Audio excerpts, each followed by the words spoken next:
অনুরাগের ছোঁয়া ধারাবাহিকের আগামী পর্বে আমরা দেখতে পাবো সমস্ত বাধা বিপত্তি অতিক্রম করে দীপা নিষ্কার পাপাইয়ের মুখে ছাই দিয়ে লাবণ্যকে ফিরিয়ে দিল সেনগুপ্ত বাড়ি।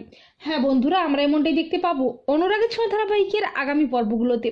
ইরা হেলথ সেন্টারে ইন্টার্নশিপ করতে চাইলে সূর্য কোনো মতেই ইরাকে সেখানে থাকতে দিতে রাজি হয় না, কিন্তু শেষ পর্যন্ত সূর্য লালির আবদারে ও সেখানকার সরল সাদাসিধে মানুষজনের মুখের দিকে তাকিয়ে ইরাকে 7 দিনের জন্য হেলথ সেন্টারে ইন্টার্নশিপ করার সুযোগ দেয়, আর এতে ইরা খুব খুশি হয়ে যায়। অপরদিকে দীপার বাড়িতে পোস্টম্যান একটা চিঠি দিয়ে যায় সূর্যের নামে। চিঠিটা দেখে সবাই বেশ খুশি হয়ে যায়, আর লাবণ্য বলে সূর্য হয়তো ফিরে আসবে তাই চিঠিটা লিখেছে। কিন্তু সূর্যের লেখা সে চিঠিটা পড়েই হতাশ হয়ে যায় দীপা, কারণ চিঠিতে সূর্য বলেছে সে আর ফিরবে না, তার খোঁজ যেন কেউ না করে, সে একা নিজের মতো করে বাঁচতে চায়। এমনকি সে এও বলেছে যে ব্যবসার দিকে মা ঠিকমতো মন দিচ্ছে না, তাই তুমি ব্যবসাটার দিকে দেখো, সবাইকে তুমি দেখো দীপা। তখন দীপা বলে তার মানে ডাক্তারবাবু রূপার শরীর খারাপের কথাটা জেনেও আসছেন না।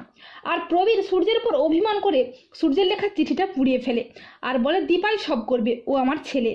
এরপর দীপা অর্জুন ও প্রবীর যায় লয়ারের কাছে সেনগুপ্ত বাড়ির দলিলের স্যাটিসফাই কপিটা বের করতে, যেটা থাকলে খুব তাড়াতাড়ি বাড়িটা নিজেদের অধিকারে ফিরিয়ে আনা সম্ভব। এরপর দীপা লয়ারের কাছে অনুরোধ করলে তারা দলিলের স্যাটিসফাই কপিটা বের করে দেয়, আর দীপা বাড়ি ফিরে এসে লাবণ্যের হাতে তুলে দেয় সেনগুপ্ত বাড়ির দলিলের সেই কপিটা, যা দেখে লাবণ্য বেশ খুশি হয়ে যায় আর বলে দীপা তুমি পেরেছো মা। তখন দীপা বলে আমি আপনাকে কথা দিচ্ছি মা, আমি সব ঠিক করে দেব, বাড়িটাও ফিরিয়ে দেব, এমনকি আপনাদের ছেলেকেও ফিরিয়ে আনবো। তো বন্ধুরা, তোমরা এটাই চাও তো যে দীপা যেন সেনগুপ্ত বাড়ি ফিরিয়ে দেয় লাবণ্যের হাতে, এরপর সূর্যকেও যেন ফিরিয়ে আনে? কমেন্ট করে জানিয়ে দাও তোমাদের মতামতটি।